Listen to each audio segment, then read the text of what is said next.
Assalamualaikum warahmatullahi wabarakatuh. Halo semuanya, perkenalkan saya Anissa Kevaliana dan pada kesempatan kali ini kita akan membahas analisis servis pada sistem peer-to-peer lending dengan meninjau salah satu platform peer-to-peer lending legal yang beroperasi di Indonesia.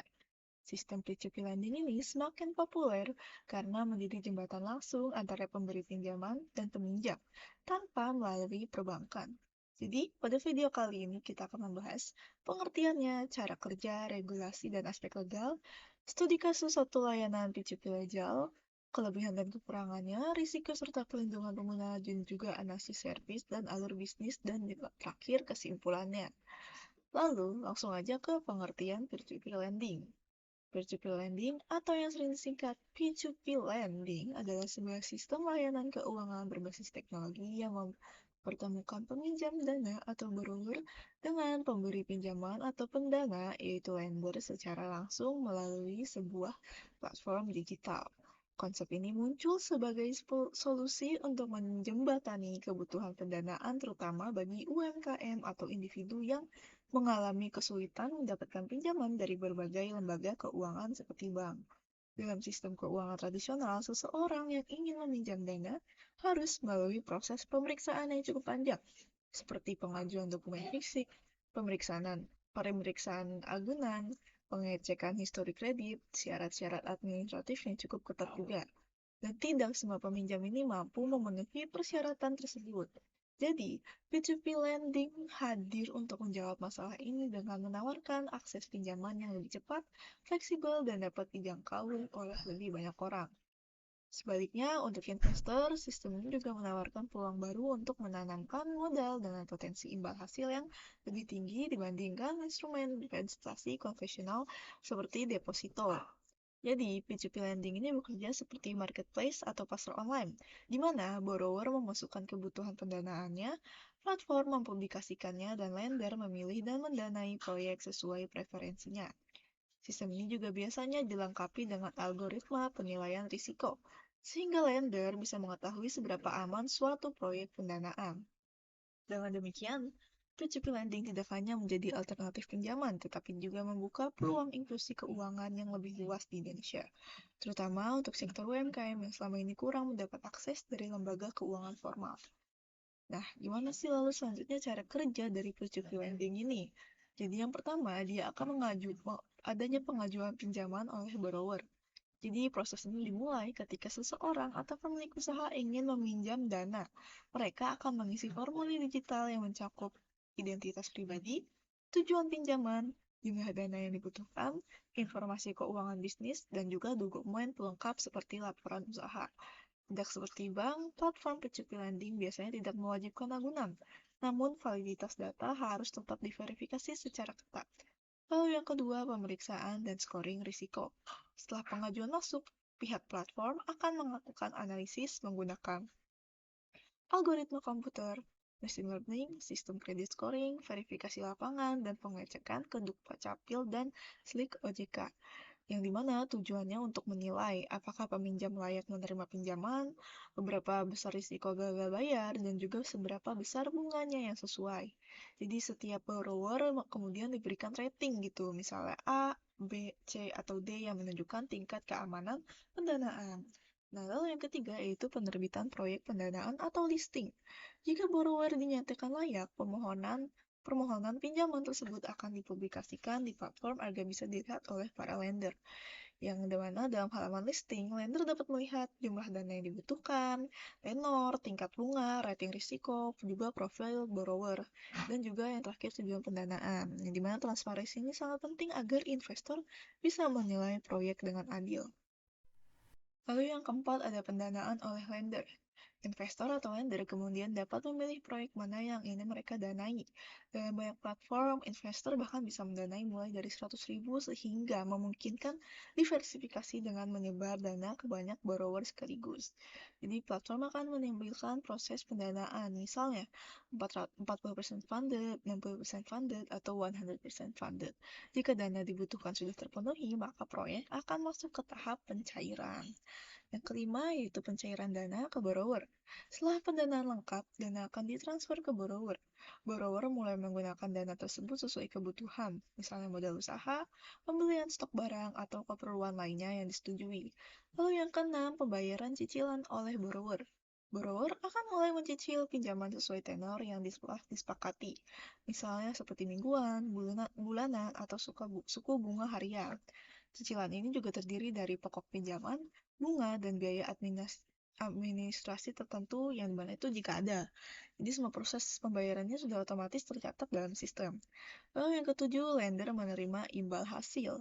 Setiap kali borrower membayar cicilan, lender akan menerima pengembalian pokok, imbal hasil berupa bunga, dan pendapatan ini langsung masuk ke saldo akun lender dan bisa ditarik kapan saja, atau digunakan untuk mendanai proyek lain.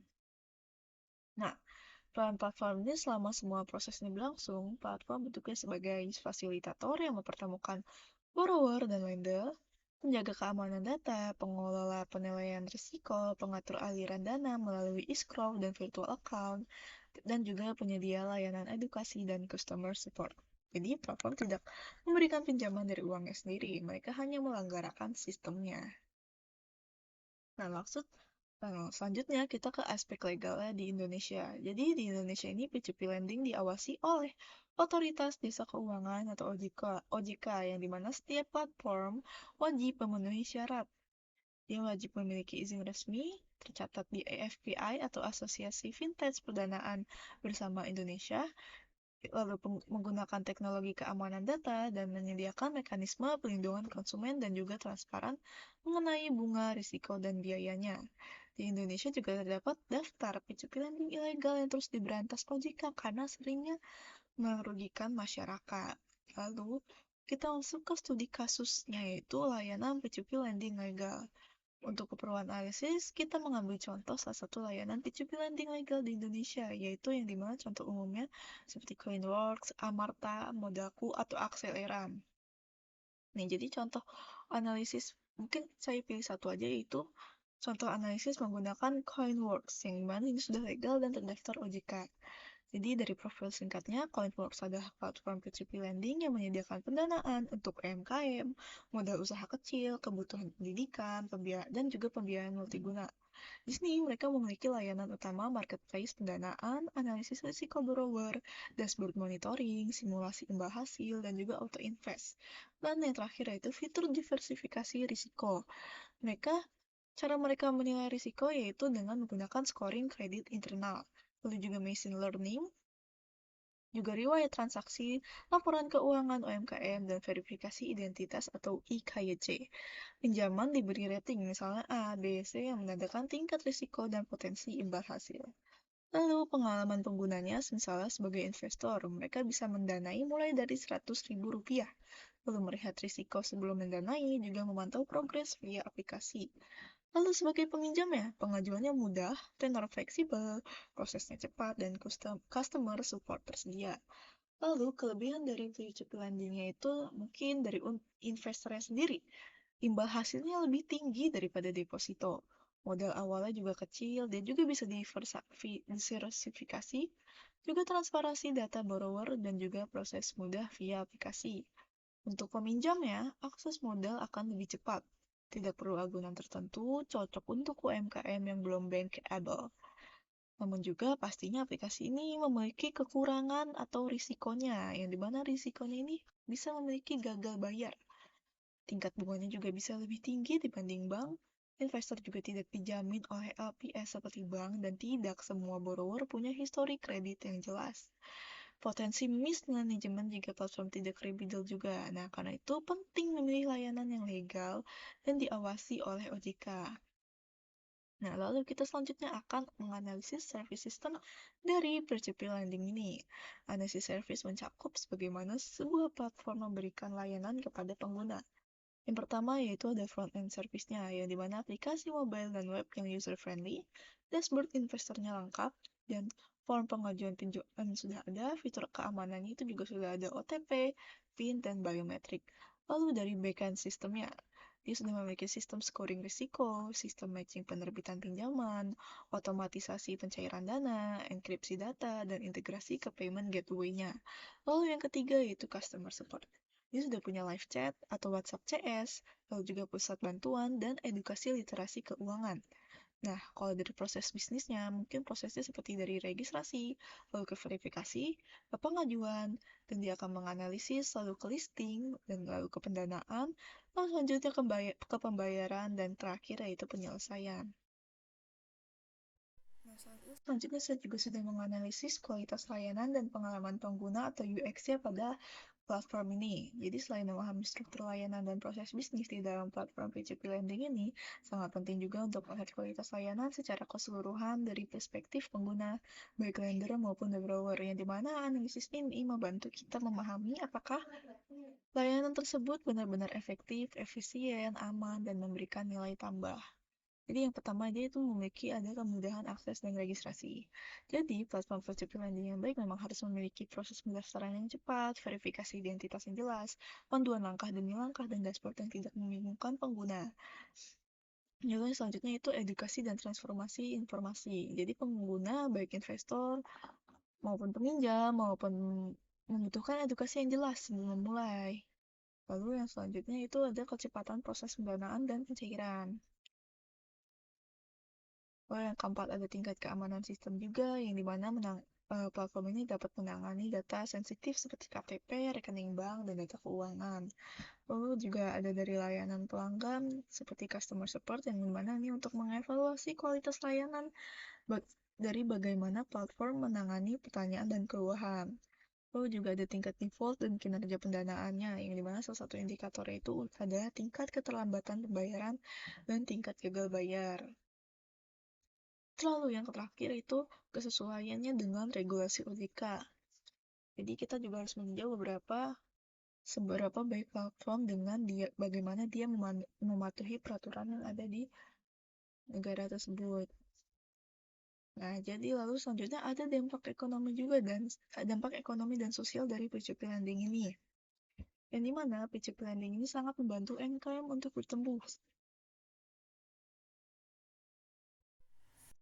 Jadi banyak UMKM yang kesulitan mendapatkan pinjaman dari bank sebelumnya. Jadi dengan adanya P2P lending, mereka ini modal usaha juga lebih mudah diakses, prosesnya lebih cepat, UMKM juga bisa meningkatkan produksi dan pendapatannya, lalu juga meningkatkan inklusi keuangan, yang dimana banyak masyarakat yang sebelumnya tidak memiliki akses layanan finansial formal, yang dimana mereka kini bisa mendapatkan pinjaman, mencoba investasi kecil, belajar mengatur keuangan melalui dan juga belajar mengatur keuangan melalui edukasi platform. Lalu yang ketiga, mereka bisa menciptakan peluang investasi baru, yang dimana dulu masyarakat hanya menabung, kini bisa mencoba pendanaan dengan modal yang kecil. Tapi mereka ini juga memiliki tantangan dan masa depan dari P2P lending, yang dimana mungkin beberapa tantangan yang bisa dihadapi, yaitu edukasi masyarakat ini masih rendah. Terus masih adanya platform yang ilegal, risiko gagal bayar juga yang tidak bisa dihilangkan, dan persaingan dengan lembaga keuangan tradisional. Namun masa depan P2P lending juga cukup cerah dikarenakan regulasi OJK-nya semakin kuat, lalu juga dia memiliki teknologi scoring kredit yang terus berkembang, lalu kolaborasi dengan sektor UMKM juga semakin luas.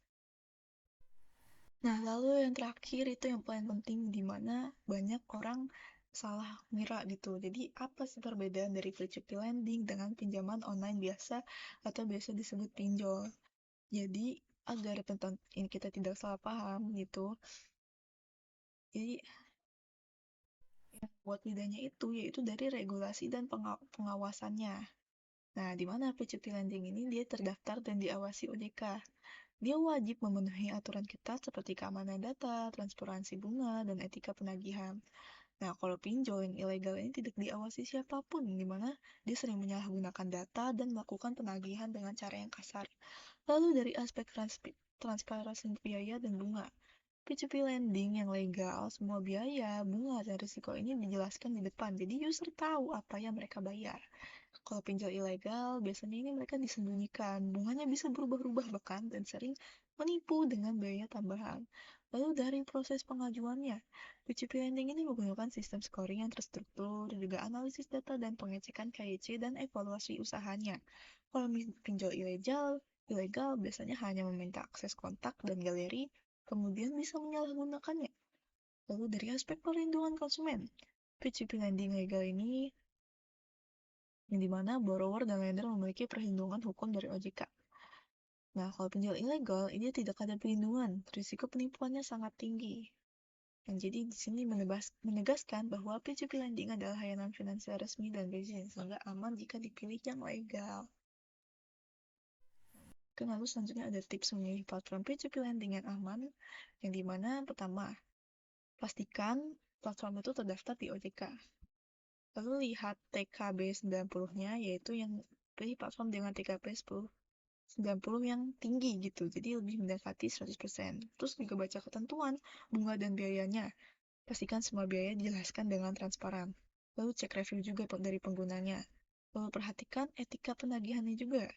Platform legal ini tidak boleh menagih dengan kekerasan atau teror.